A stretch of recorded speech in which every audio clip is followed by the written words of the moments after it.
Hello. How's it going? How's it going, everyone? Hi. Welcome to the doghouse. Hi, everyone. Hi. Hello. Oh, hello, Grim. Hello, Tyler, Ranko, and Fred. Be back soon. Very cool. Hi, Sianna. Why are you streaming 11 hours early? I know. So weird. They got me on the midday bodyguard, so I have to stream early.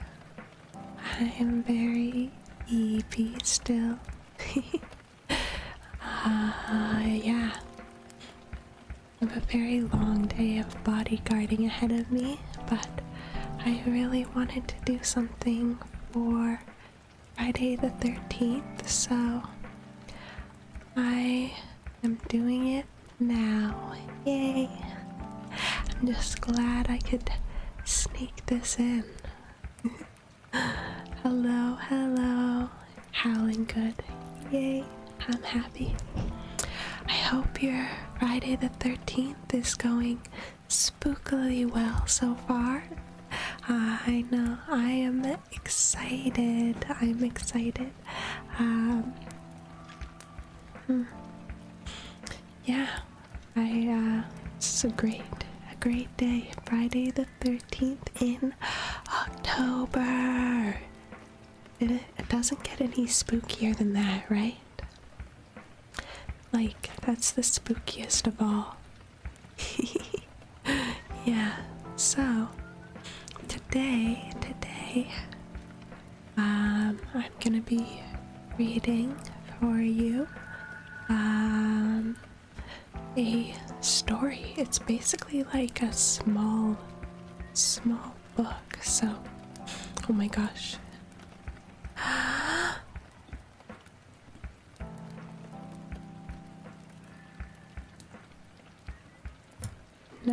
No ASMR sneeze today. Not today. Well, hopefully I get less sneezy, but I've been a very sneezy dog lately. Yeah. Yeah, gonna be lurking, doing some woodwork. This is like the best stream to just like lurk. Just like hide away and listen to, I feel like. Hello, Waller. A little ASMR snip. I will.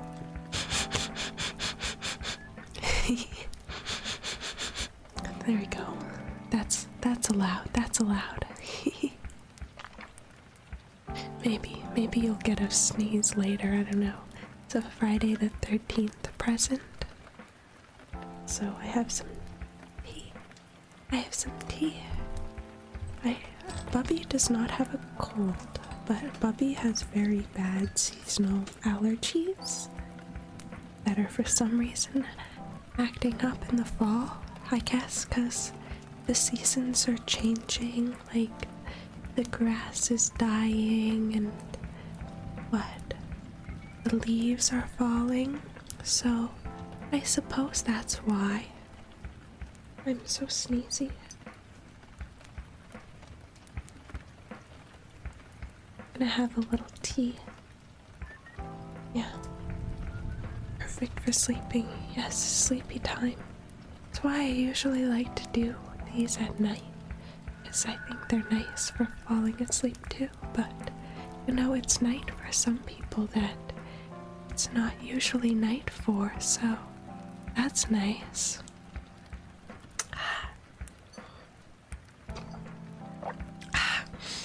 I have today mint tea, which is probably my favorite stream tea,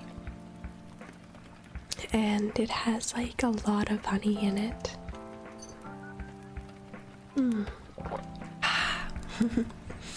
Remember to breathe. I will.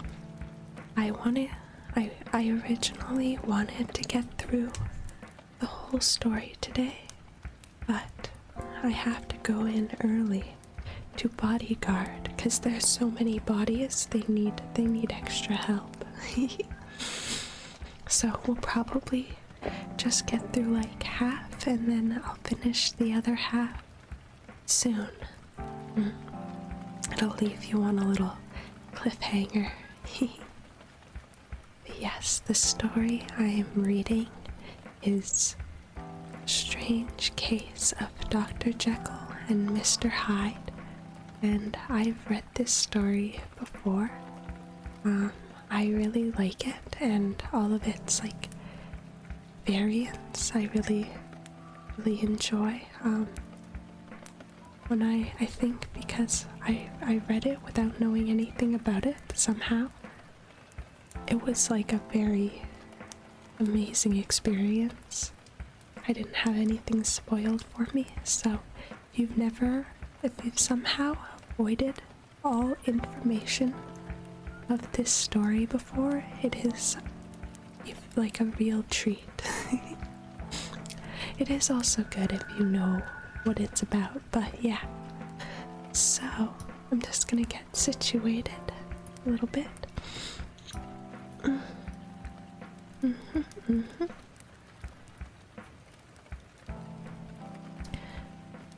And have a last little tea sip before I start.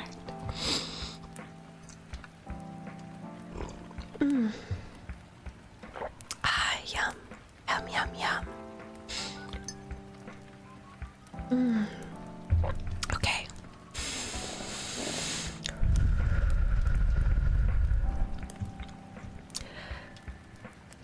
The Strange Case of Dr. Jekyll and Mr. Hyde by Robert Louis Stevenson.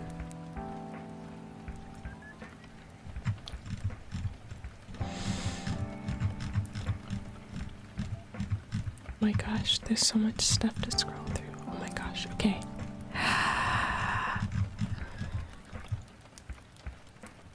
Chapter 1.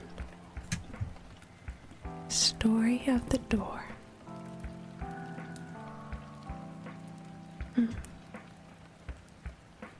It's not actually raining, that's my sound. I feel like it adds to the era. Right? Yeah, there's rain. It's rain. Yeah, it's actually raining, actually. Just kidding. Okay. Story of the Door. Mr. Utterson, the lawyer, was a man of rugged countenance that was never lighted by a smile, cold, scanty, and embarrassed in discourse, backwards in sentiment, lean, long, dusty, dreary, and yet somehow lovable. At friendly meetings, and when the wine was to his taste, something eminently human beckoned from his eye, something indeed which never found its way into his talk, but which spoke not only in these silent symbols of the after-dinner face, but more often and loudly in the acts of his life. He was austere with himself, drank gin when he was alone, to mortify a taste for vintages, and though he enjoyed the theater, had not crossed the doors of one for 20 years. But he had an approved tolerance for others, sometimes wondering, almost with envy, at the high pressure of spirits involving in their misdeeds, and the extremity inclined to help rather than reprove. I incline to Cain's hearsay, he used to say quaintly. I let my brother go to the devil in his own way.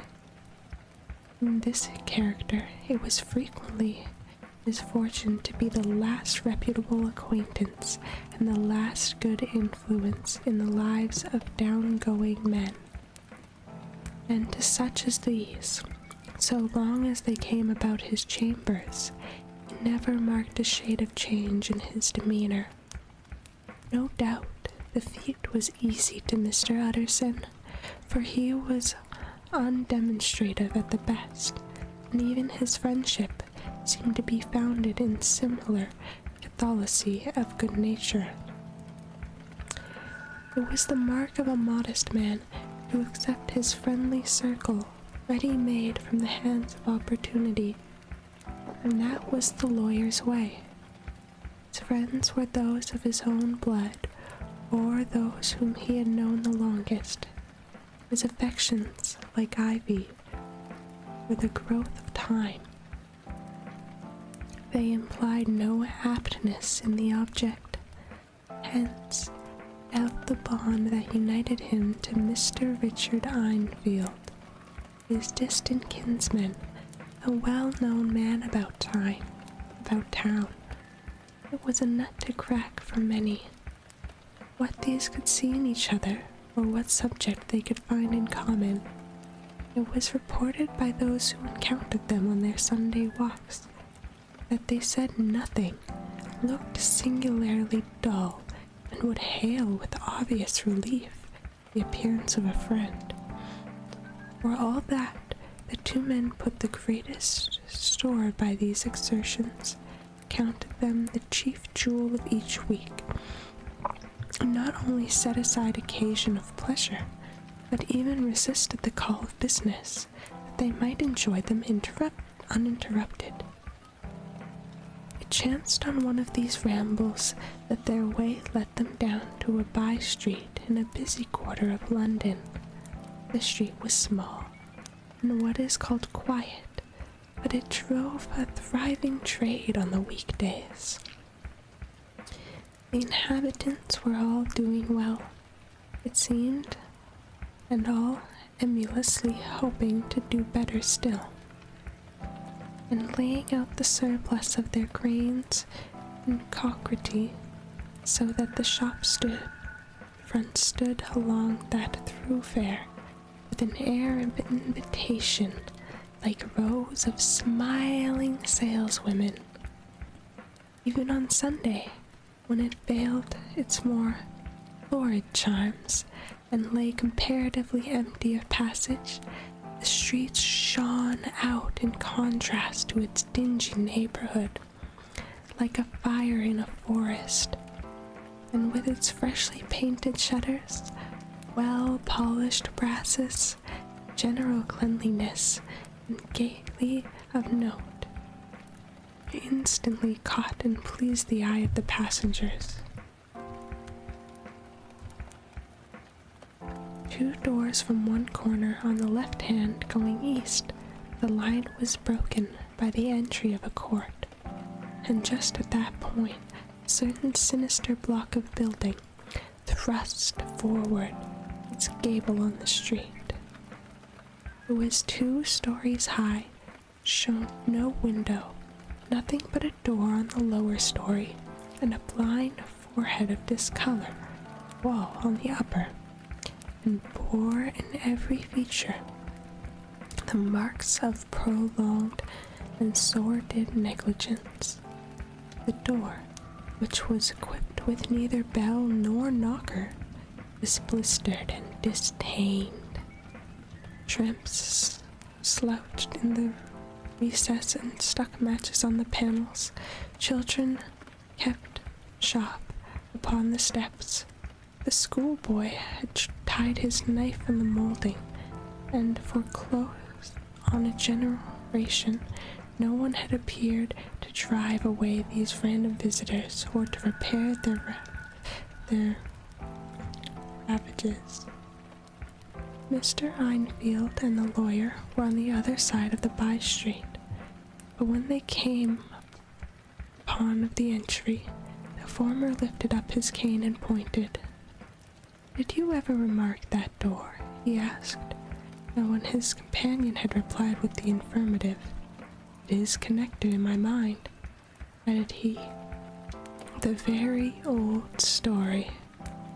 "Indeed," said Mr. Utterson, with a slight change of voice. "And what was that?" "Well, it was this way," returned Mr. Enfield. "I was coming home from some place at the end of the world, about 3 o'clock, a black winter's morning, and my way lay through a part of town where there was literally nothing to be seen but lamps, street after street, and all the folks asleep, street after street, all lighted up as if for a procession, and all empty as a church, till at last I got into the state of mind when a man listens and listens and begins to long for the sight of a policeman. All at once I saw two figures.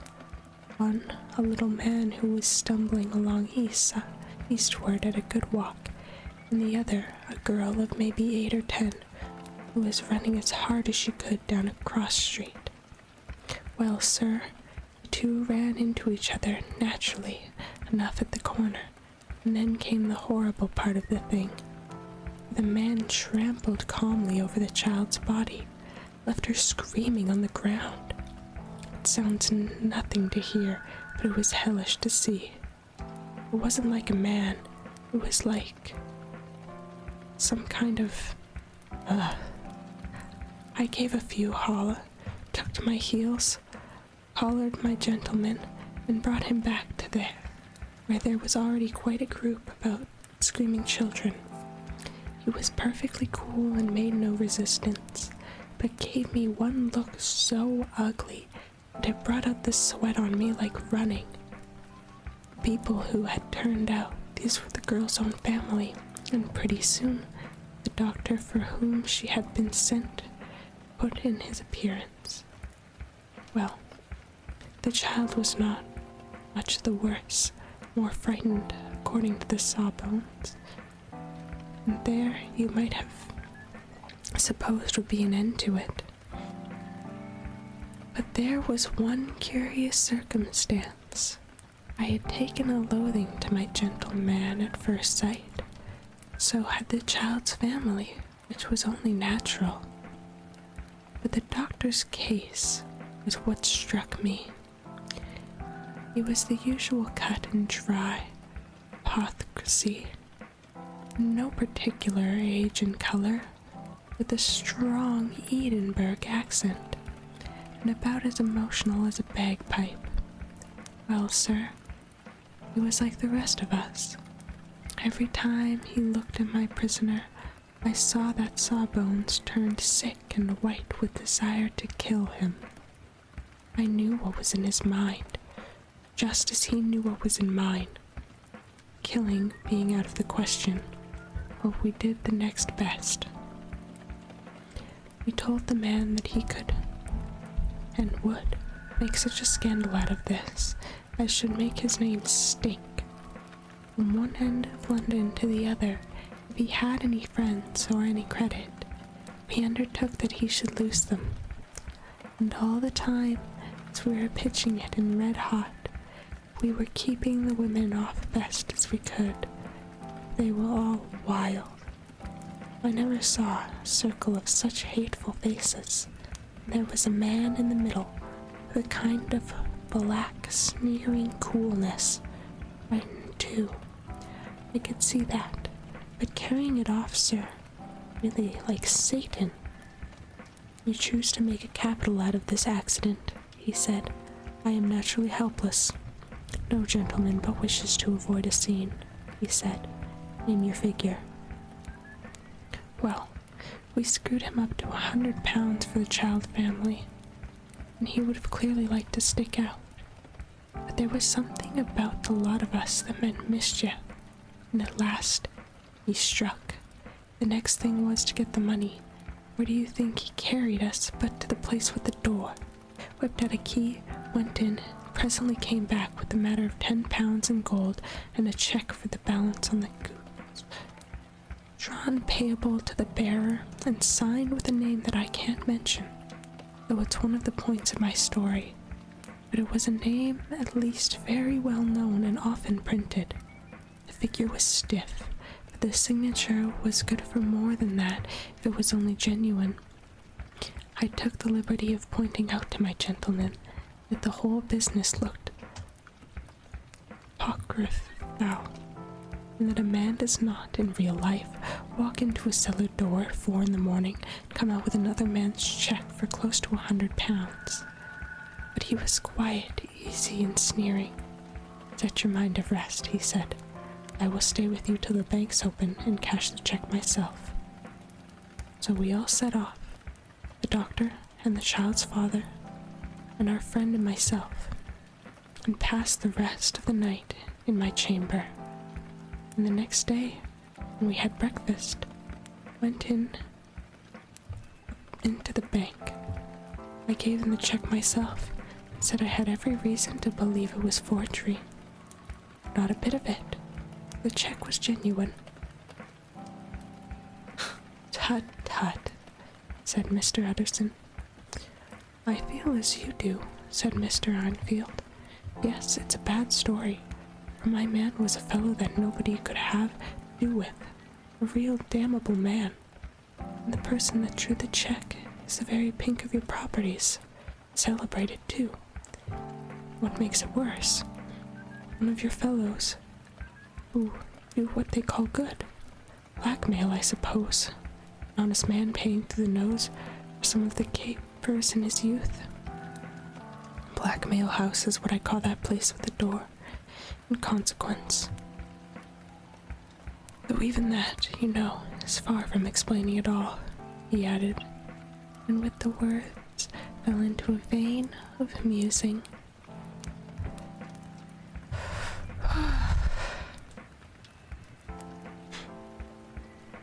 From this, he recalled by Mr. Utterson asking rather suddenly, "And you don't know if the drawer of the check lives there?" "A likely place, isn't it?" returned Mr. Enfield. "But I happen to have noticed his address. He lives in some square or other." "You never asked about the place with the door?" said Mr. Utterson. "No, sir.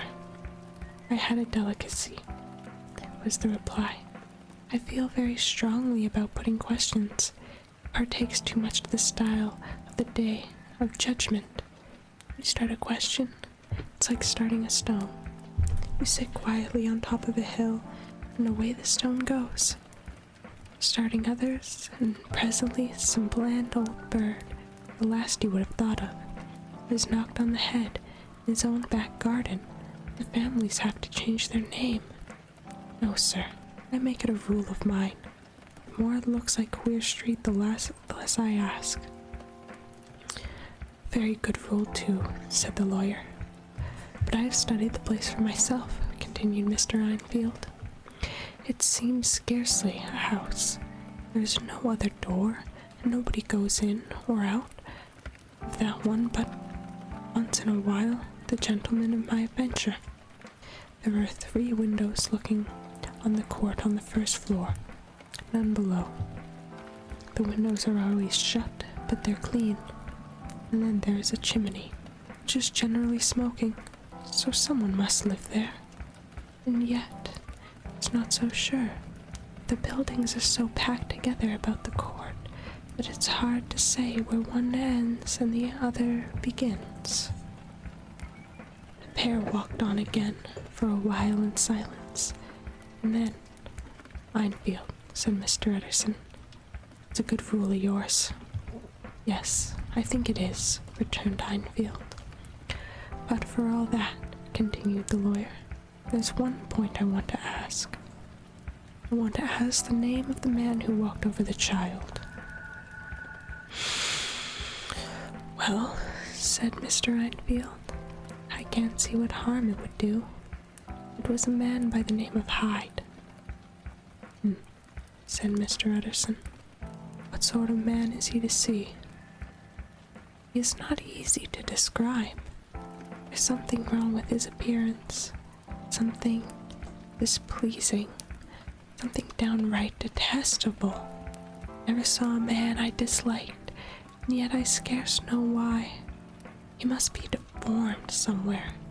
Gives a strong feeling of deformity, although I couldn't specify the point. He's an extraordinary looking man, yet I really can name nothing out of the way. No, sir, I can make no hand of it. I can't describe him, and it's not for want of memory, for I declare I can see him in this moment." Mr. Utterson again walked some way in silence and obviously under a weight of consideration. You were sure you used a key? He inquired at last. My dear sir, began Einfield, surprised out of himself. Yes, I know, said Utterson. I know it must seem strange. The fact is, if I do not ask you the name of the other party, it's because I know it already. You see, Richard, your tale has gone home. You have been inexact at any point. You had better correct it. I think you might have warned me, returned the other with a touch of sullenness. But I have been dactily exact, as you call it. The fellow had a key, and what's more, he still has. I saw him use it not a week ago. Mr. Utterson sighed deeply, but never said a word, and the young man presently resumed. Here is another lesson to say nothing, he said. I am ashamed of my long tongue. Let us make a bargain never to refer to this again. With all my heart, said the lawyer. I shake hands on that, Richard.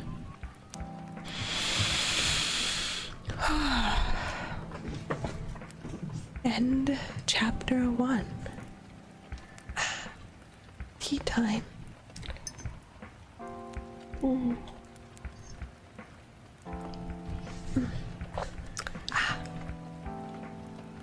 Nice.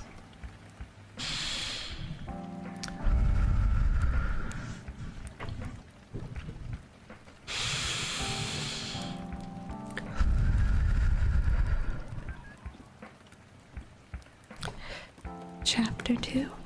Search for Mr. Hyde. That evening, Mr. Utterson came to his bachelor house in somber spirits, and sat down to dinner without relish. It was his custom of Sunday, where this meal was over, to sit close to the fire, a volume of some dry divinity on his reading desk, until the clock of the nigh-boring church rang out the hour of 12, and he would go soberly and gratefully to bed. On this night, however, as soon as the cloth was taken away, he stood up, candle, and went into his business room. There he opened his safe, took from it the most private part of the document, endorsed with the envelope as Dr. Jekyll's will, and sat down with a clouded brow to study its contents.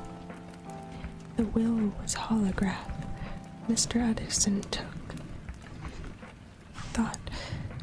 charge of it, and now that it was made, had refused to lend the least assistance in the making of it, provided not only that, in case of the decease of Henry Jekyll, M.D., D.C.L., LL.D., F.R.S., etc., all his possessions were to pass into the hands of his friend and benefactor, Edward Hyde.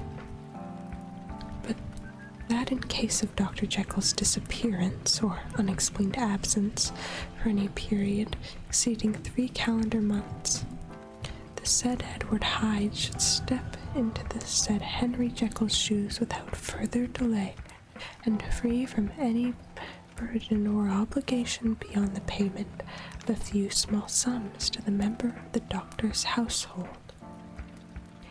This document had long been the lawyer's eyesore, and offended him both as a lawyer and a lover of the sane and customary sides of life, to whom the fanciful was immodest, and further, it was his ignorance of Mr. Hyde that had swelled his indignation.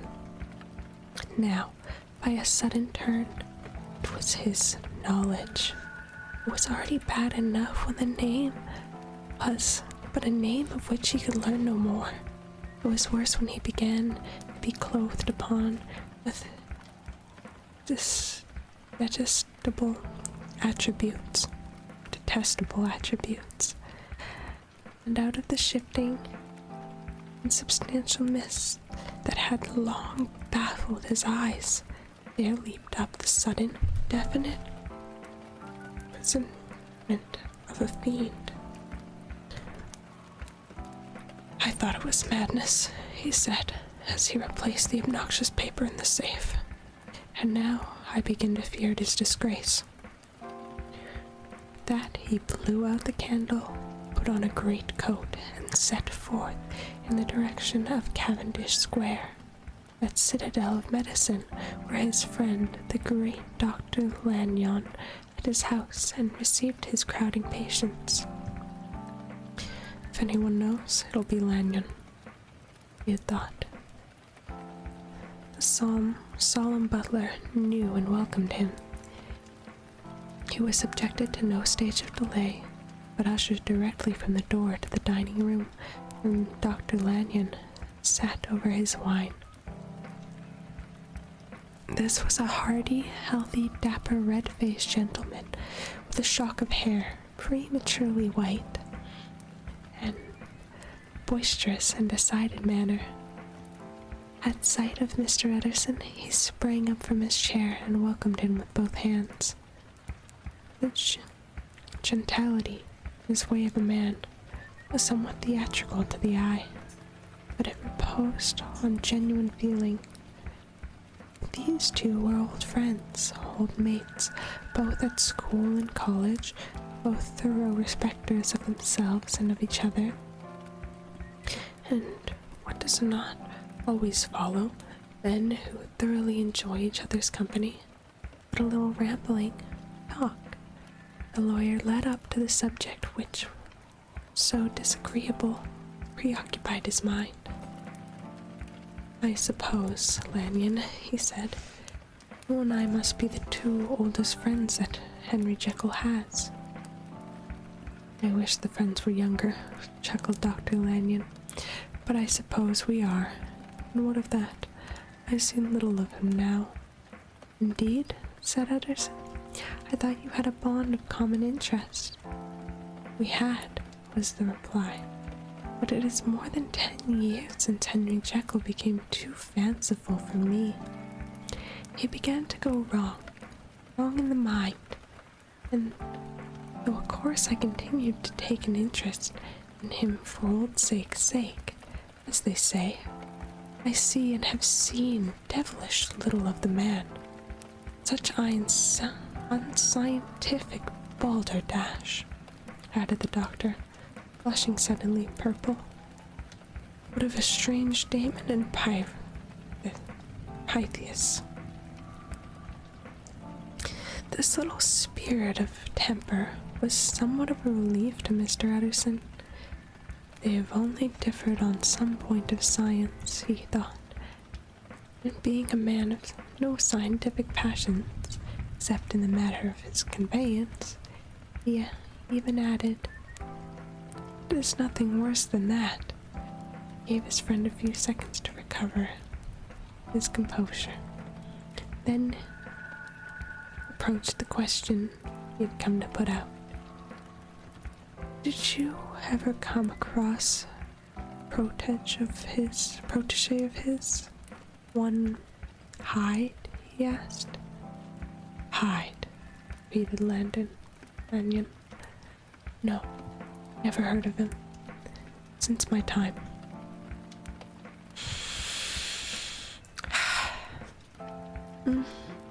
Stretch time.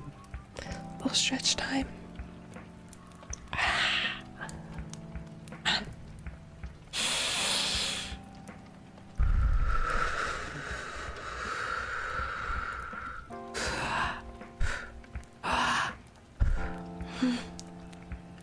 There's a page break, so wanted to do a little pause. Hello, Sybil. Hi. How's it going? Welcome. Happy Friday the 13th in October. Best day ever.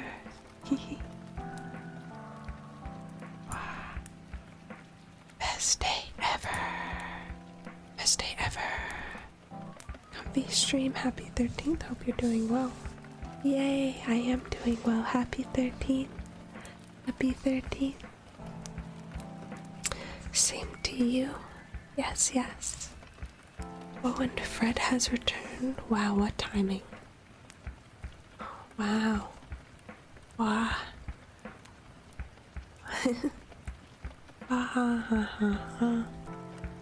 Okay, shall I get back to my reading time? Oh, I'm an EP wolf. I gotta rub my eyes.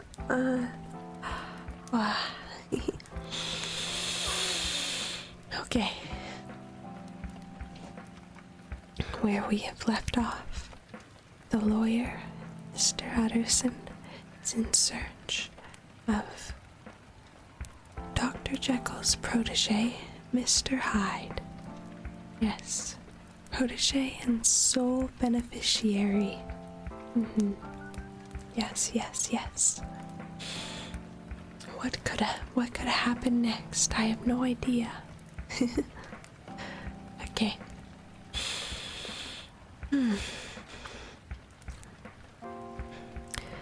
That was the amount of information that the lawyer carried back with him to a great dark bed on which he tossed to and fro until the small hours of the morning began to grow large.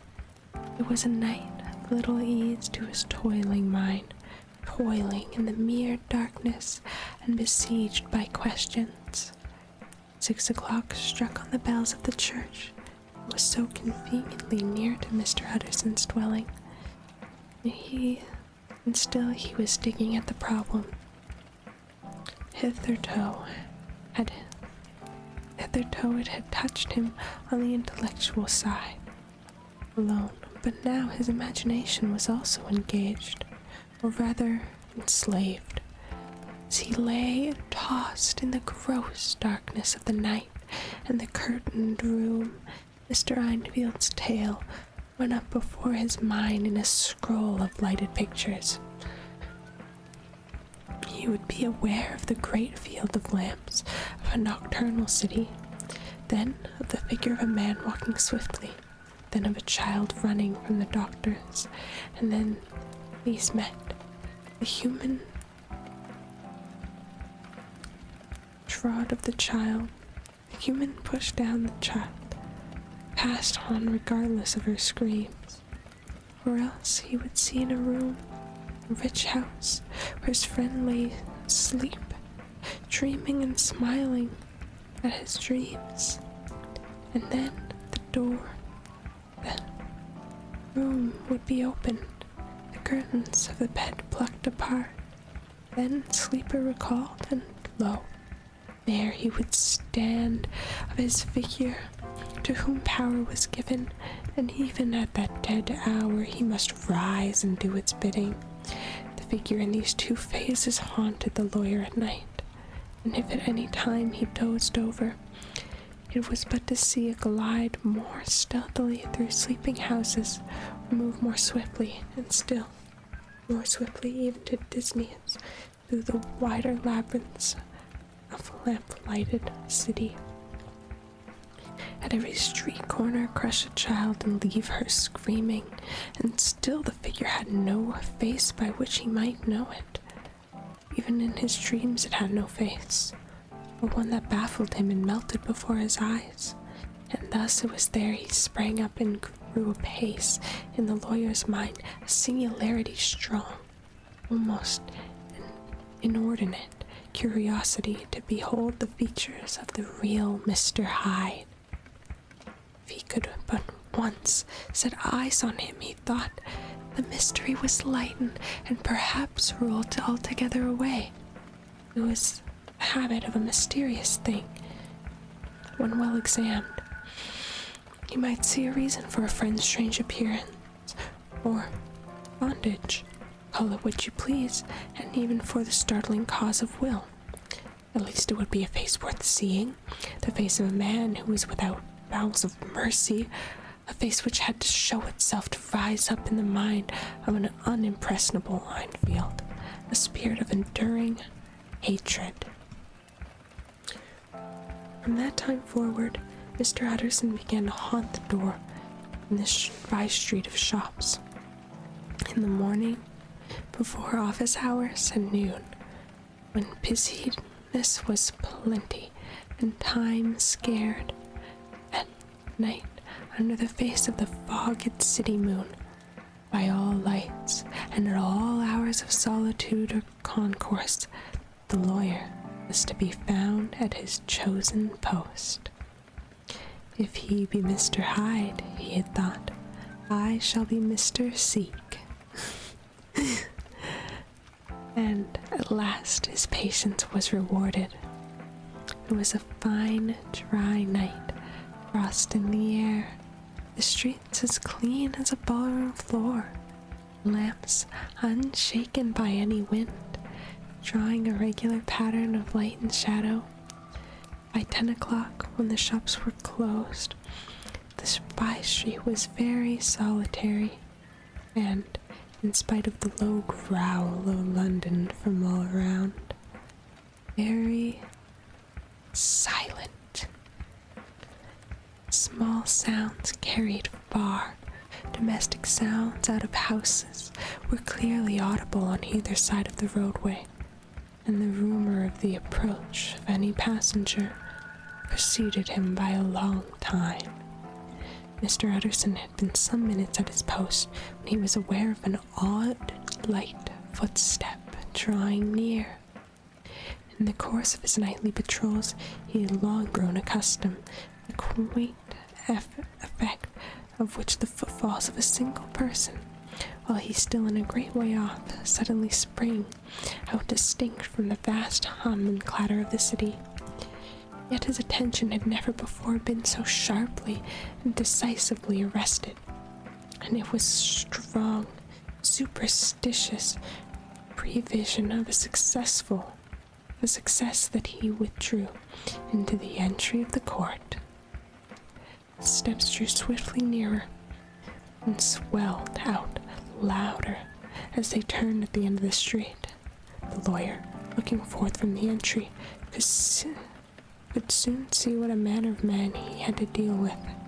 He was small and very plainly dressed, and the look of him, even at a distance, went somehow strongly against the watcher's inclination. But he made straight for the door, crossing the roadway to save time, and as he came, he drew a key from his pocket like one approaching home. Mr. Utterson stepped out and touched him on the shoulder as he passed. Mr. Hyde, I think? Mr. Hyde shrank back with a hissing intake of breath, but his fear was only momentary, and though he did not look the lawyer in the face, he answered coolly enough. That is my name. What do you want? I see you're going in, returned the lawyer. I am an old friend of Dr. Jekyll, Mr. Utterson of Gaunt Street. You must have heard my name, and meeting you so conveniently, I thought you might admit me. You will not find Dr. Jekyll. He's from home, replied Mr. Hyde, blowing in the key, and then suddenly, but still without looking up. How did you know me? He asked. On your side, said Mr. Utterson. Will you do me a favor? With pleasure, replied the other. What shall it be? Will you let me see your face? Asked the lawyer. Mr. Hyde appeared to hesitate, and then, as if upon some sudden reflection, fronted about with an air of defiance, and the pair stared at each other pretty fixedly for a few seconds. Now I shall know you again, said Mr. Utterson. It may be useful. Yes, returned Mr. Hyde. It is as well we have met, and propos, you should have my address. He gave a number of a street in Soho. Good God, thought Mr. Utterson, can he too have been thinking of the will? But he kept his feelings to himself, and only grunted an acknowledgement of the address. And now, said the other, how did you know me? By description, was the reply. Whose description? We have common friends, said Mr. Utterson. Common friends? Echoed Mr. Hyde a little hoarsely. Who are they? Jekyll, for instance, said the lawyer. He never told you, cried Mr. Hyde with a flush of rage. I did not think you would have lied. Come, said Mr. Utterson. It is not fitting language. The other snarled aloud into a savage laugh, and the next moment, with extraordinary quickness, he had unlocked the door and disappeared into the house. The lawyer stood a while, and Mr. Hyde left him, the picture of disquietude. Then he began slowly to mount the street, pausing every step or two and putting his hand on his brow, a man in mental perplexity. The problem was, he was thus debating as he walked, was one of the class that is rarely solved. Mr. Hyde was pale and dwarfish. He gave an impression of deformity without any nameable malformation. He had a displeasing smile. He had borne himself to the lawyer with a sort of murderous mixture of timidity and boldness. And he spoke with a husky whispering and somewhat broken voice. All these were points against him, but not all of these together could explain the hitherto unknown disgust, loathing, and fear with which Mr. Utterson regarded him. There must be something else, said the perplexed gentleman. There is something more, if I could find a name for it. God bless me, the man hardly seems human. Something trojologic, should we say? Or can it be the old story of Dr. Fell? Or is it the mere radiance of a foul soul, and thus transfigures its clay continent? The last I think for, oh my poor old Harry Jekyll. If I ever read Satan's signature upon that face, it is on that new friend of yours.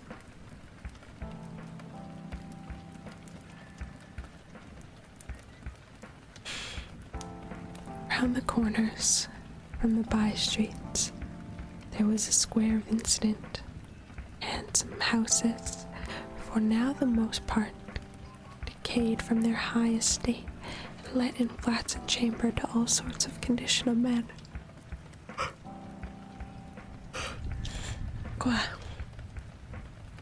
Map engravers, architects, shady lawyers, and the agents of obscure enterprise. One house, however, second from the corner, was still occupied entire.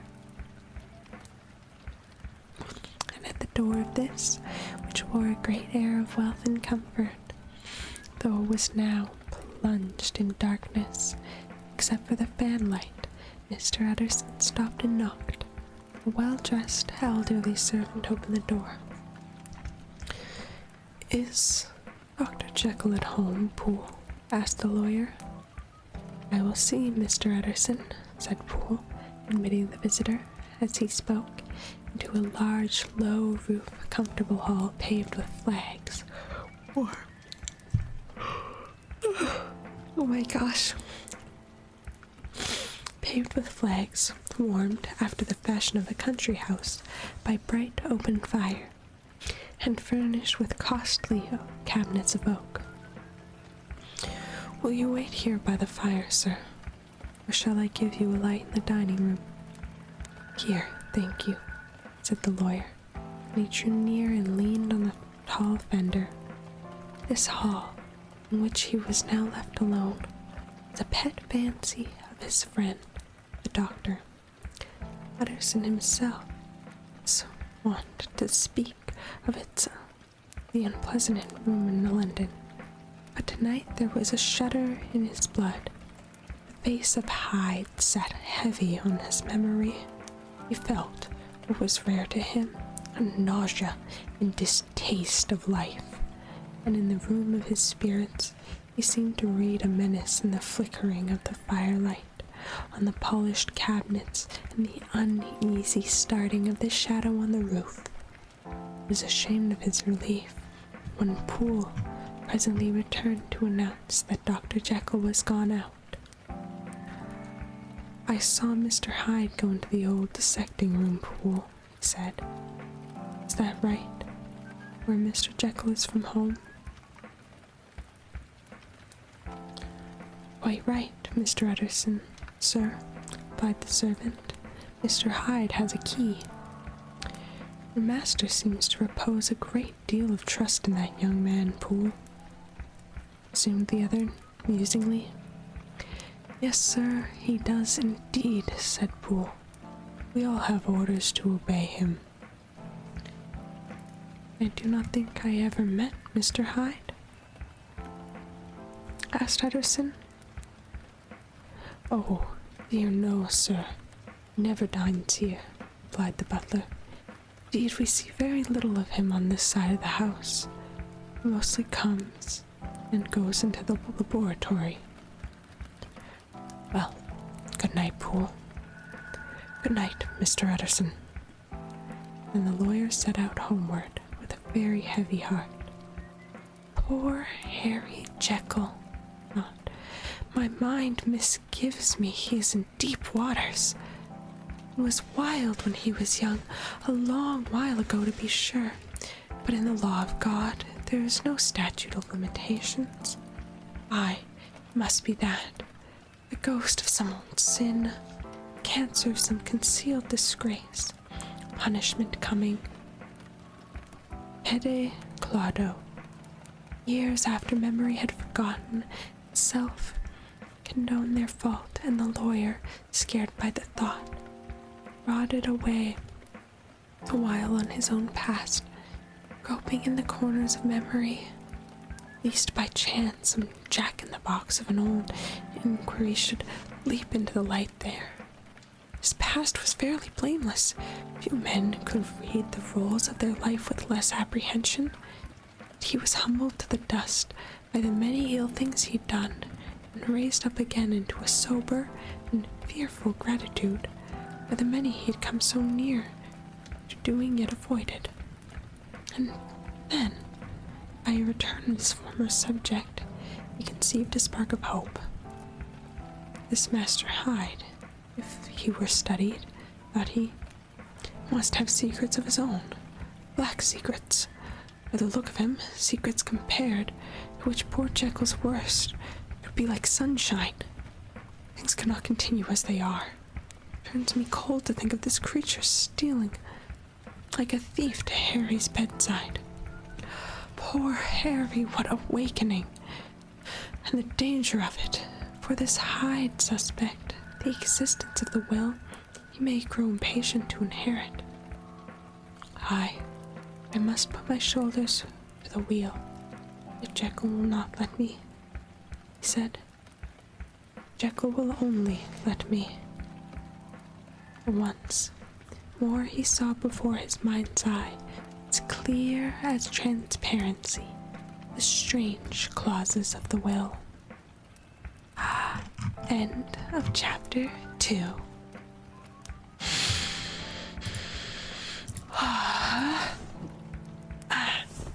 Little stretch time. Stretch and tea.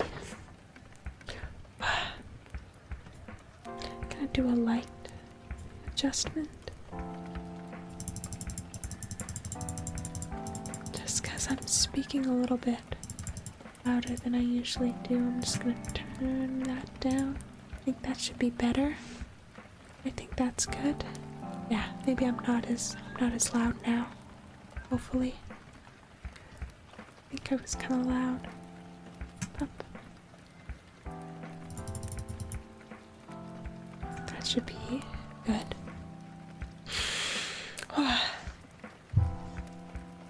God.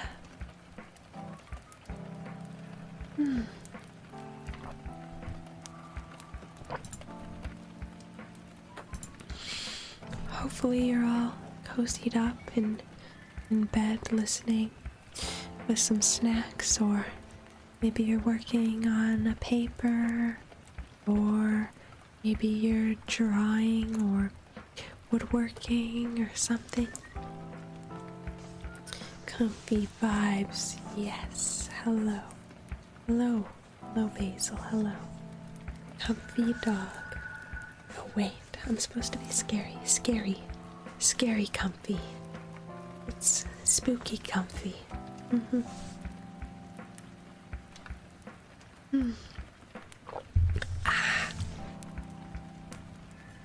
All right. Couple big breaths.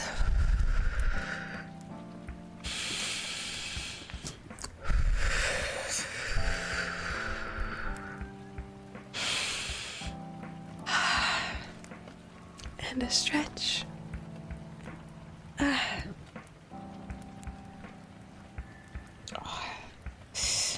My neck is so sore. And a couple sniffs. And we'll get back to the reading. Chapter 3. Dr. Jekyll was quite at ease. A fortnight later, by excellent good fortune, the doctor gave one of his pleasant dinners to some 5 or 6 old friends, all intelligent, reputable men, and all judges of good wine. And Mr. Utterson so contrived that he remained behind after the others had departed. This was no new arrangement, but a thing that had befallen many scores of times. Where Utterson was liked, he was well liked. Hosts loved to entertain the dry lawyer. When the light-hearted, the loose-tongued had already their foot on the threshold, they liked to sit a while in his non-obtrusive company, praising for solitude, sobbering in their minds in the man's rich silence after the expense and strain of gaiety. To this rule, Dr. Jekyll was no exception, and as he now sat on the opposite side of the fire, a large, well-made, smooth-faced man of 50 was something out of a stylish cast, perhaps, but a remark of capacity and kindness, and you could see by his looks that he cherished for Mr. Utterson a sincere and warm affection. "I've been wanting to speak to you, Jekyll," began the latter. "You know that will of yours?" A close observer might have gathered that the topic was distasteful, but the doctor carried it off gaily.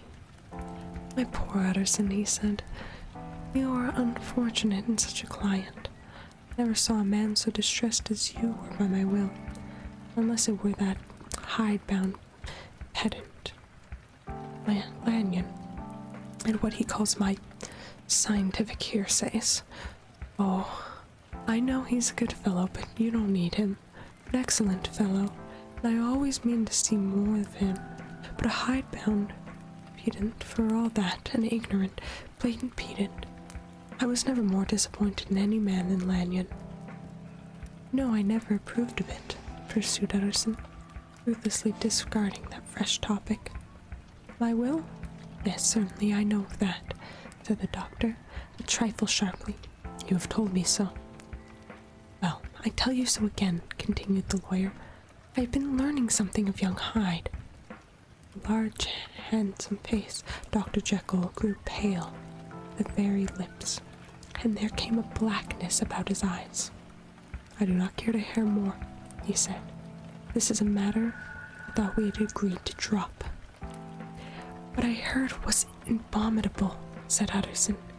"You make no change. You do not understand my position," returned the doctor, with a certain incoherency of manner. "I am painfully situated, Utterson. My position is very strange, a very strange one, and it is one of those whose affairs cannot be mended by talking." "Jekyll," said Utterson, "you know me. I am a man to be trusted. Make a clean breast of this confidence, and I make no doubt I can get you out of it." "My good, Utterson, said the doctor. This is very good of you. This is downright good of you, and I cannot find words to thank you in. I believe you fully. I would trust you before any man alive, I before myself, if I could make the choice. But indeed, it isn't what you fancy. It is not as bad as that, and just to put your good heart at rest, I will tell you one thing. The moment I choose, I can be rid of Mr. Hyde. I'll give you my hand upon that, and I thank you again and again, and I will just add one little word, Hudson. I am sure that you'll take good part. This is a private matter. I beg of you to let it sleep. Hudson reflected a little, looking in the fire. I have no doubt you are perfectly right, he said at last, getting to his feet. Well, but since we have touched upon this business, and for the last time I hope, continued the doctor, there is one point I should like you to understand. I have really a great interest in poor Hyde. I know you have seen him, he told me so. I fear he was rude, but I do sincerely take a very great interest in that young man. And if I'm taken away, Utterson, I wish you to promise me that you will bear with him and get his rights for him. I think you would, if you knew all, and it would be a weight off my mind if you would promise. I can't pretend that I shall ever like him, said the lawyer. I don't ask that, pleaded Jekyll, laying his hand upon the other's arms. I only ask for justice. I only ask for you to help him for my sake, when I am no longer here. Utterson heaved an irrepressible sigh. Well, he said, I promise. End of chapter 3. Wow, that was a quick one. Things are heating up.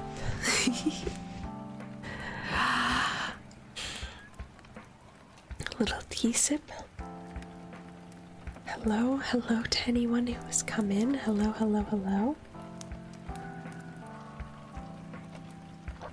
Hello to Shade and to Psycho. Hello, welcome.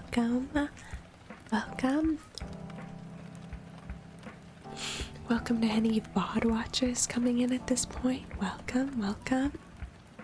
I hope you're all doing well.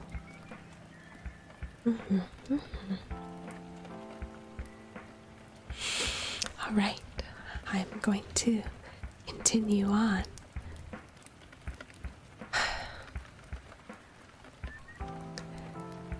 Chapter 4, I believe.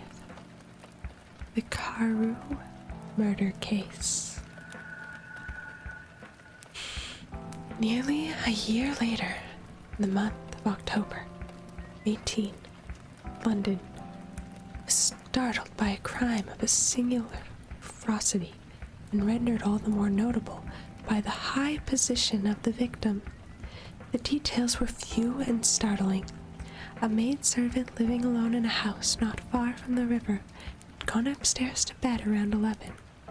Although a fog rolled over the city in the small hours, the early part of the night was cloudless, and the lane which the maid's window overlooked was brilliantly lit by full moon.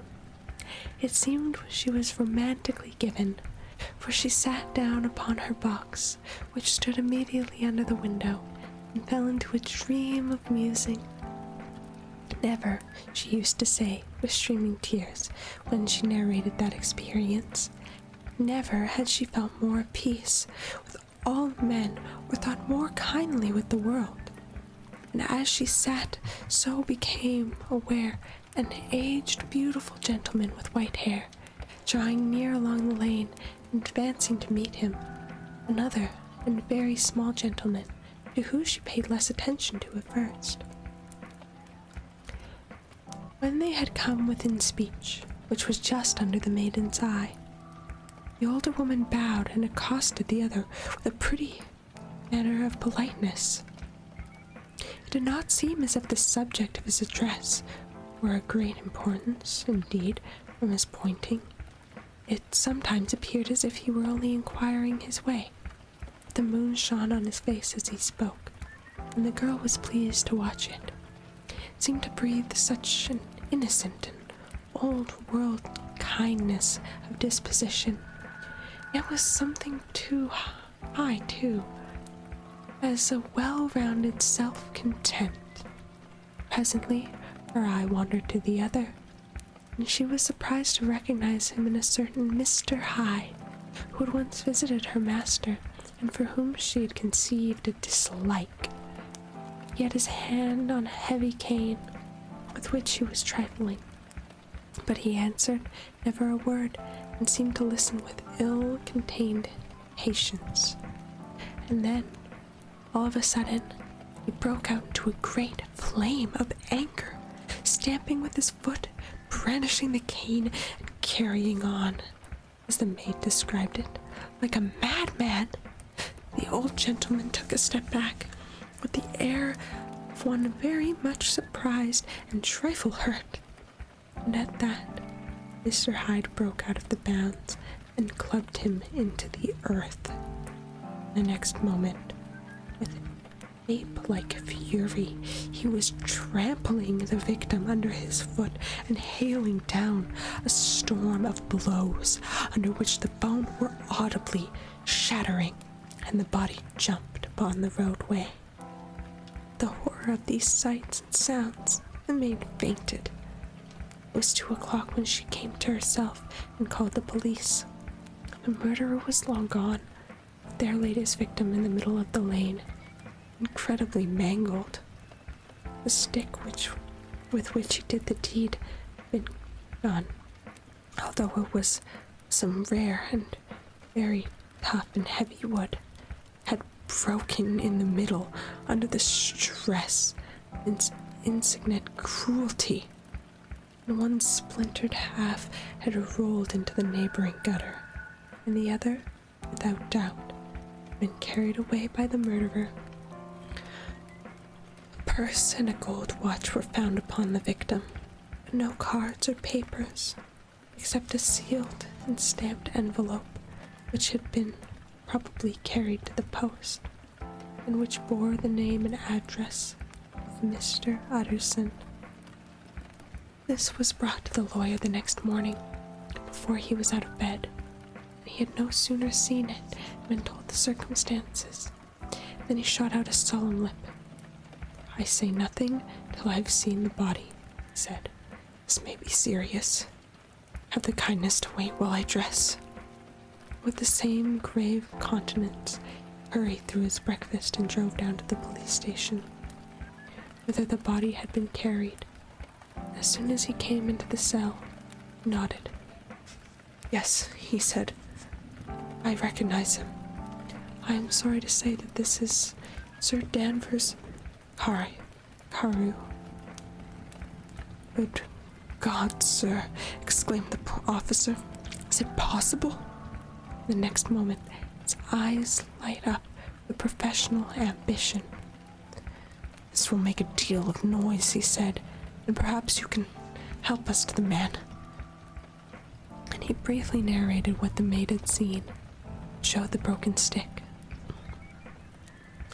Mr. Utterson had already quailed at the name Hyde, but when the stick was laid before him, he could doubt no longer. Broken and battered as it was, he recognized it for one that he himself had scented many years before to Henry Jekyll. "Is this Mr. Hyde a person of small stature?" he inquired. "Particularly small, and particularly wicked-looking is what the maid calls him," said the officer. Mr. Utterson reflected, and then raised his head. "If you will come with me in my cab," he said, "I think I can take you to his house."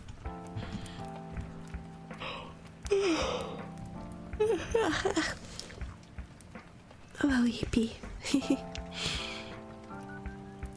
It was by this time about 9 in the morning, in the first fog of the season. A great chocolate-covered pall lowered over heaven, but the wind was continually charging these roofs, its batted vapors, so that the cab crawled from street to street. Mr. Utterson beheld a marvelous number of degrees and hues for twilight. For here it would be dark like the back end of evening, and there would be a glow of rich, lurid brown, like the light of some strange conflagration. And here, for a moment, the fog would be quite broken up, and a haggard shaft of daylight would glance in between the whirling wreaths. The dismal quarter of Soho seen under these changing glimpses, with its muddy ways, its slatly passengers, and its lamps, which had never been extinguished or had been kindled afresh to combat this mournful invasion of dark, seemed, in the lawyer's eyes, like a district of some city in a nightmare. The thought of his mind, besides, were the gloomiest eye. And when he glanced at the companion in his drive, he was conscious of some touch of that terror of the law, the law's officers, which may at times assail the most honest. As the cab drew up before this address indicated, the fog lifted a little and showed from a dingy street a gin place, a low French eating house, a shop for retail of penny numbers and 2-penny salads, many ragged children in huddled doorways, and women of many different nationalities passing out, key in hand, to have morning glass. And the next moment the fog settled down again upon that part, as brown as umber, and cut him off from the back-guardedly surroundings. This was the home of Henry Jekyll's favorite, a man who was heir to £250,000 sterling. An ivory-faced, silver-haired old woman opened the door. She had an evil face smoothed by hypocrisy, but her manners were excellent. Yes, she said, this was Mr. Hyde's, but he was not home. He had been in that night very late. He had gone away again in less than an hour. There was nothing strange in that. His habits were very irregular, and he was often absent, for instance, in nearly 2 months, since she had seen him till yesterday. Very well, then. We wish to see his rooms, said the lawyer, and then the woman who began to declare it was impossible. I'd better tell you who this person is, he nodded. This is Inspector Newcomen of the Scottish Yard. A flash of odious joy appeared on the woman's face. Ah, she said, he is in trouble. What has he done? Mr. Utterson and the inspector exchanged glances. You don't seem a very popular character, observed the latter.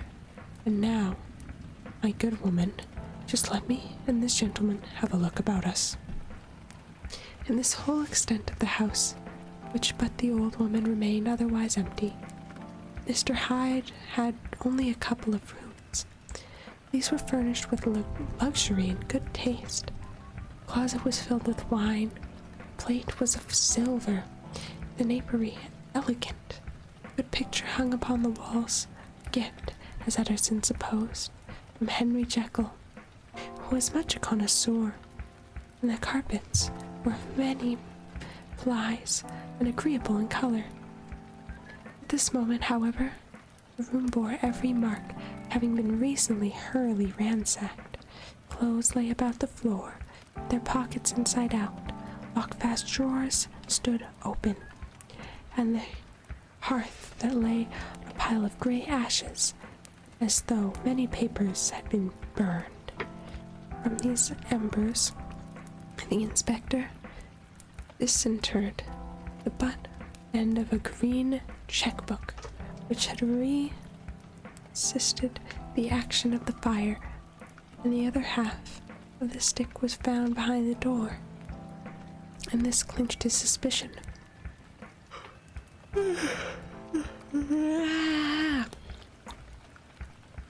The officer declared himself delighted. A visit to the bank where several £1,000 were found to be lying in the murderer's credit, completed of his gratification. "You may depend upon it, sir," he told Mr. Edison. "I have him in my hand. He must have lost his head, or he never would have left the stick, or, above all, burned the checkbook. Why, money's life to the man.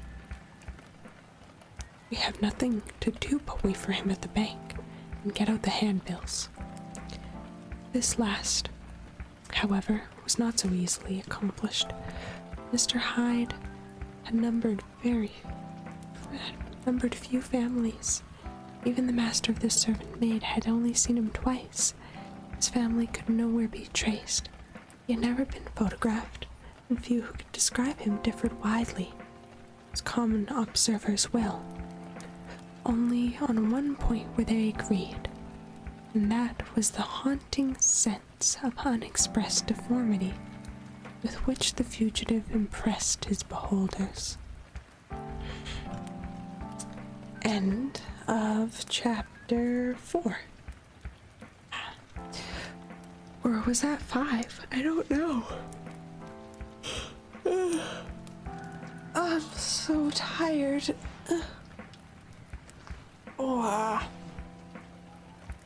What the heck? Why am I EP?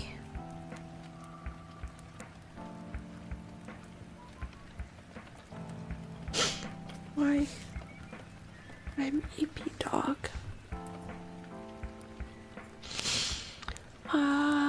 EP dog. Okay. EP doggy. Me.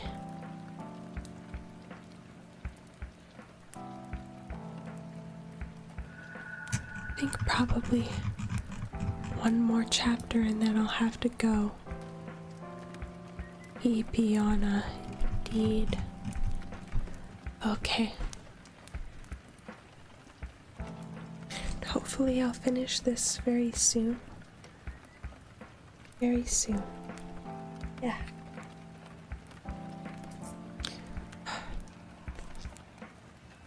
Okay.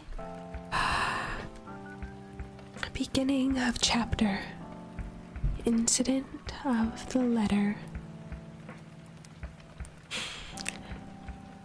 It was late in the afternoon when Mr. Utterson found his way to Dr. Jekyll's door, where he was once admitted by Poole and carried down to the kitchen offices and across a yard which had once been a garden to the building which was indifferently known as the laboratory or dissecting rooms. The doctor had bought the house from the heir of celebrated surgeons, and his own tastes being rather chemical than anatomical, had changed the destination of the block at the bottom of the garden. It was the first time that the lawyer had been received in the part of his friend's quarter, and he eyed the dingy, windowless structure with curiosity, and gazed around the distasteful sense of strangeness. As he crossed the theater, once crowded with eager students, now lying gaunt and silent, the tables laden with chemical apparatuses, the floor strewn with crates and littered with packing straw, and the light falling dimly through the foggy cupola. At the further end, a flight of stairs mounted to the door covered with red baize, and through this Mr. Utterson was at last received into the doctor's cabinet. It was a large room, fitted round with glass presses, furnished, among other things, with a cheval glass and a business table, and looking out at the court by 3 dusty windows barred with iron. The fire burned into the grate. A lamp was set, lighted on the chimney cell, where even in the houses the fog began to lie thickly. And there, close up to the warmth, sat Dr. Jekyll looking deathly sick. He did not rise to meet his visitor, but held out a cold hand and bade him welcome in a changed voice. And now, said Mr. Utterson as soon as Poole had left them. You have heard the news? The doctor shuddered. They were crying it in the square, he said. I heard them in my dining room. One word, said the lawyer. Karu was my client, but so are you, and I want to know what I am doing. You have not been mad enough to hide this fellow. Utterson, I swear to God, cried the doctor. I swear to God I will never set eyes on him again. I bind my honor to you that I am done with him in this world.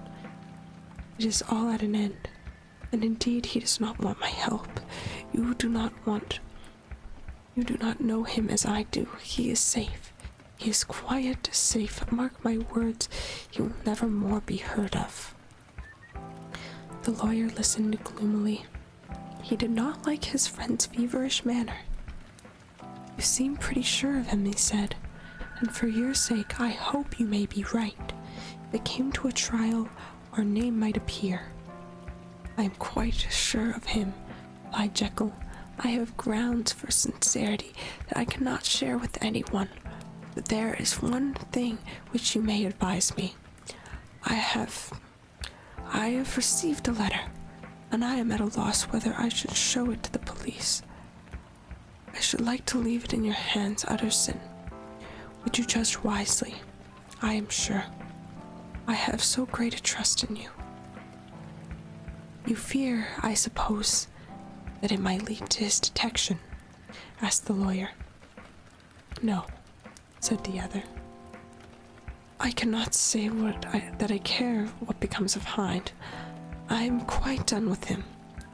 I was thinking of my own character, which this hateful business had rather exposed.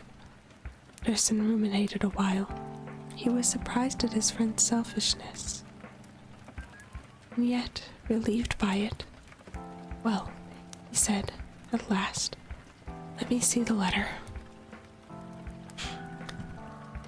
The letter was written in an odd, upright hand and signed Edward Hyde, and it signified briefly enough that the writer's benefactor, Dr. Jekyll, whom he had long so unworthily repaid for 1,000 generosity, need labor under no alarm for his safety, as he had means of escape which he placed on a sure dependence.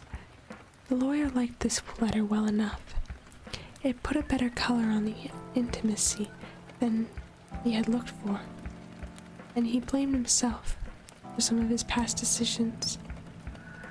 Have you the envelope? He asked.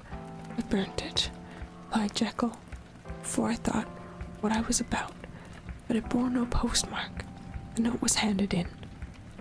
Shall I keep this and sleep upon it? Asked Utterson. I wish you to judge for me entirely, was the reply. I've lost confidence in myself. Well, I shall consider, returned the lawyer. And now, one word more. It was Hyde who detected the terms in your will about the disappearance. The doctor seemed seized with a qualm of faintness. He shut his mouth tight and nodded. I knew it, said Utterson. He meant to murder you. What a fine escape. I have had far what is far more to the purpose, returned the doctor solemnly. I have had a lesson. Oh God, Utterson, what a lesson have I had! And he covered his face for a moment with his hands. On his way out, the lawyer stopped and had a word or two with Poole. By the by, he said, there was a letter handed in today. What was the messenger like? But Poole was positive nothing had come by except by post, and only circulars by that, he added. This news sent the visitor with his fears renewed. Plainly, the letter had come by the laboratory door. Possibly, indeed, if it had been written in the cabinet, and if that were so, it must be differently judged, and handled with more caution. The newsboy, as he went, were crying themselves hoarse along the footways. "Special season, shocking murder of an MP." That was the funeral oration of one friend and client, and he could not help a certain apprehension lest the good name of another should be sucked down in the eddy of scandal. It was, at least, a ticklish decision that he had to make, and self-reliant as he was by habit, he began to cherish for a longing for advice. It was not to be had directly, but perhaps, he thought, might be fished for.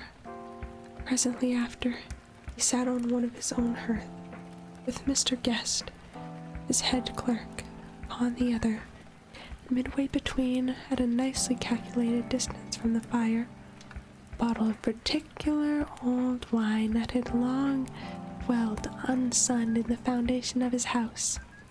The fog still slept on the wing of the drowned city where the lamps glimmered like carbuncles, and through the muffle and the smother of these fallen clouds, the procession of the town's life was still rolling in through the great arteries with the sound of a mighty wind.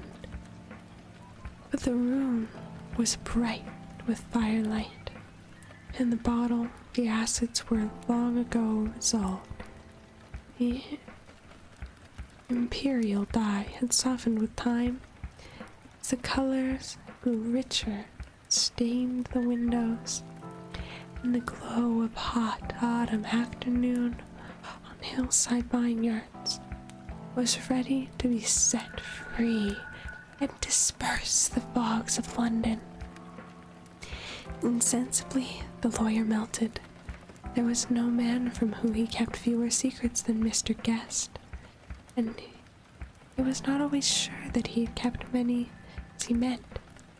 Guest had often been on business to the doctor's new pool. He could scarce have failed to hear Mr. Hyde's familiarity about the house. He might draw conclusions. Was it not as well, then, that he should see a letter which put that mystery to right?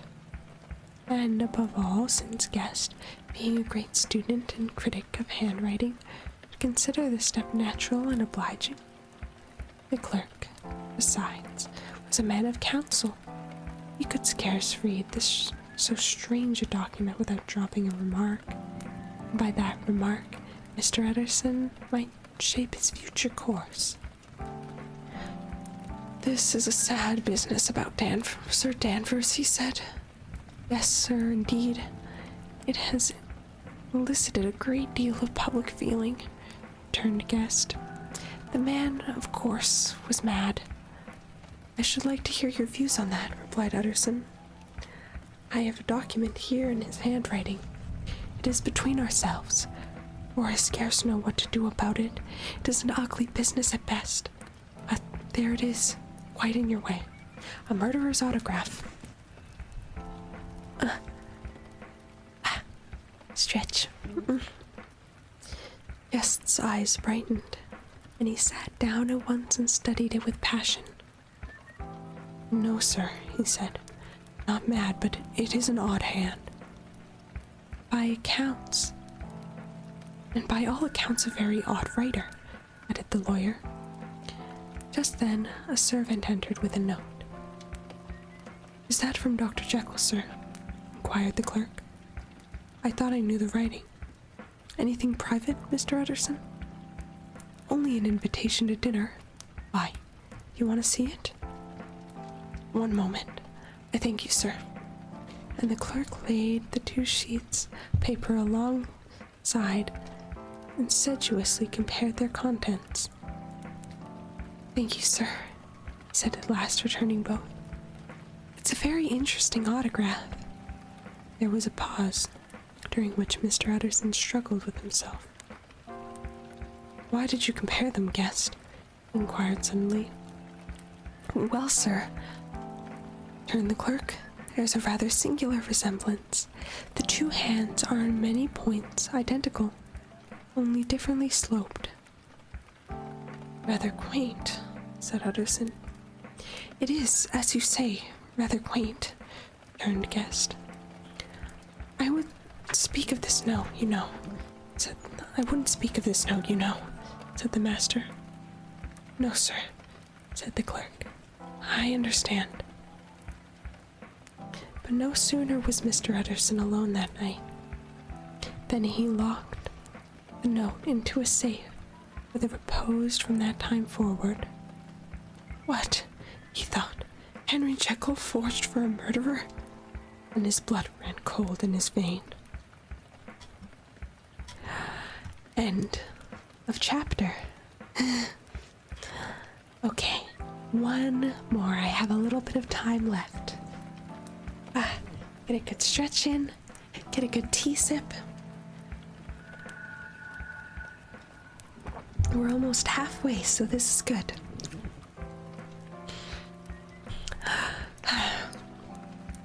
Incident of Dr. Lanyon. Time ran out. Thousands of pounds were being offered in reward, for the death of Sir Danvers was presented as public injury, but Mr. Hyde had disappeared out of the ken of the police, as though he had never existed. Much of his past was unearthed, indeed, and... Oh, just a moment. Just a moment. Okay. Let me restart. Just an important bodyguarding message. What?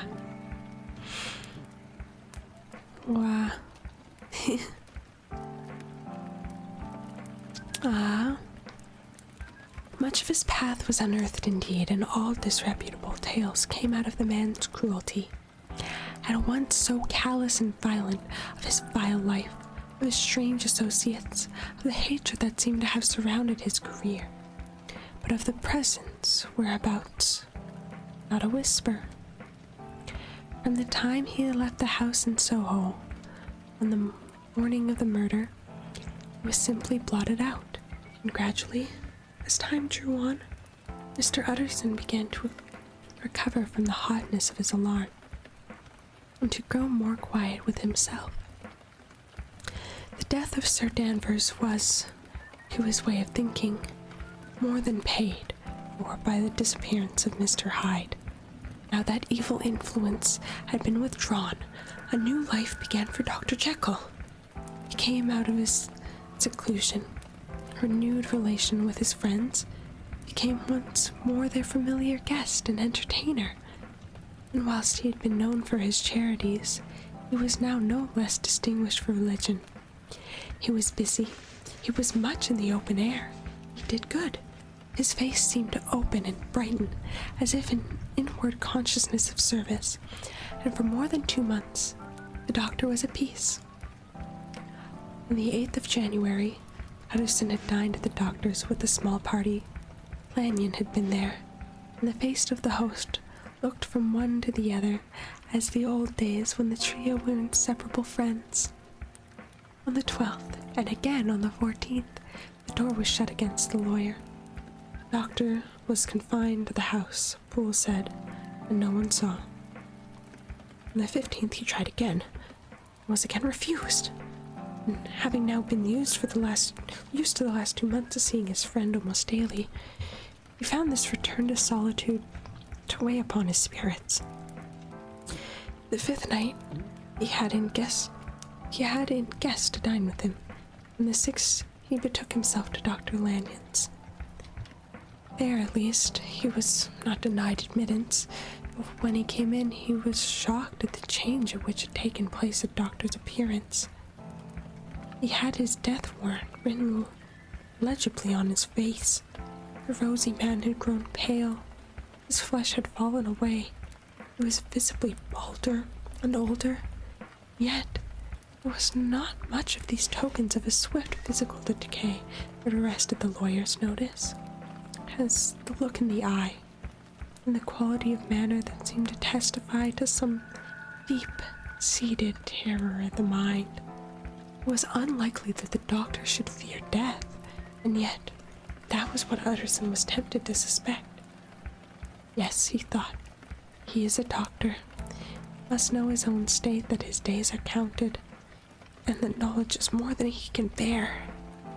And yet, when Utterson remarked on his ill looks, it was with an air of great firmness that Lanyon declared himself a doomed man.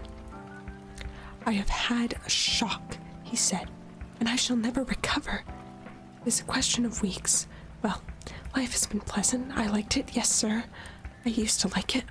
Sometimes I think if we all knew, we would be more glad to get away." "Jekyll is ill too," observed Utterson. "Have you seen him?" But Lanyon's face changed when he held up a trembling hand. "I wish to hear no more of Dr. Jekyll," he said in a loud, unsteady voice. "I am quite done with that person, and I beg that you will spare me any allusion to one whom I regard as dead." "Tut, tut," said Mr. Utterson. And then, after a considerable pause, "Can't I do anything?" he required. "We are 3 very old friends, Lanyon. We must not live to make others." "Nothing can be done," returned Lanyon. "Ask himself." "You will not see me," said the lawyer. "I am not surprised at that," was the reply. "Some day, Utterson, after I am dead, you may perhaps come to learn the right and the wrong of this. I cannot tell you, and in the meantime, if you sit and talk with me some other things, for God's sake, stay and do so. But if you cannot keep clear of this accused topic, then in God's name, go, for I cannot bear it." As soon as he got home, Utterson sat down and wrote to Jekyll, complaining of his exclusion from the house and asking the cause of this unhappy break with Lanyon.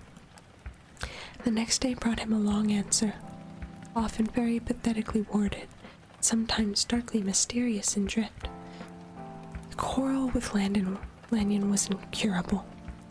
"I do not blame our old friend," Jekyll wrote, "but I share his view that we must never meet. I mean from henceforth to lead a life with extreme seclusion. You must not be surprised, nor must you doubt my friendship. If my door is often shut to you, you must suffer me and go my own dark way. I have brought myself a punishment and a danger that I cannot name. If I am chief of sinners, I am chief of sufferers too. I could not think that this earth contained a place for sufferers and terrors so unmeaning. And you can do but one thing, Utterson, to lighten this destiny, and that is to respect my silence." Utterson was amazed. The dark influence of Hyde had been withdrawn. The doctor had returned to his old tasks and amenities a week ago. The prospect had smiled with every promise of a cheerful and honored age. And now, in a moment, friendship and peace of mind, and the whole tenor of his life were wrecked. So great and unprepared a change pointed to madness, but in view of Lanyon's manner and words, there must lie some deeper ground for it. A week later, Dr. Lanyon took to his bed, and in something less than a fortnight, he was dead. The night after the funeral, at which he had been sadly affected, Utterson locked the door of his business room, and sitting there in the light of a melancholy candle, drew out and set before him an envelope by the hand and sealed with one seal of his dear friend. Private, for the hands of G.J. Utterson alone, and in case of predecease to be destroyed unread. So it was empathetically superscribed, and the lawyer dreaded to behold the contents. "I've buried one friend today," he thought. "What if this should cost me another?" And then he condemned the fear as a disloyalty. and broke the seal. Within there was another enclosed, likewise sealed and marked upon cover as not to be opened till the death or disappearance of Dr. Henry Jekyll. Utterson could not trust his eyes. Yes, it was disappearance here again, as in the mad, which he had long ago restored to its author. Here again were the idea of disappearance and the name of Henry Jekyll bracketed. But in the will, that idea had sprung from the sinister suggestion of the man, Hyde, who was set there with a purpose, all too plain and horrible, written by the hand of Lanyon. What should it mean? Great curiosity came on the trustee to disregard the prohibition and to dive at once to the bottom of these mysteries. A professional honor and faith to his dead friend were stringent obligations, and the packet slept in the innermost corner of his private safe. It is one thing to mortify curiosity, another to conquer it, and it may be doubtful if, from that day forward, Utterson desired the society of his surviving friend with the same eagerness. He thought of him kindly, but his thoughts were disquieted and fearful. He went on to call, indeed, but he was perhaps relieved to be denied admittance. Perhaps in his heart he preferred to speak with Poole upon the doorsteps and surrounded by the air and sounds of the open city, rather than to be admitted to the house of voluntary bondage and sit and speak with its inscrutable recluse.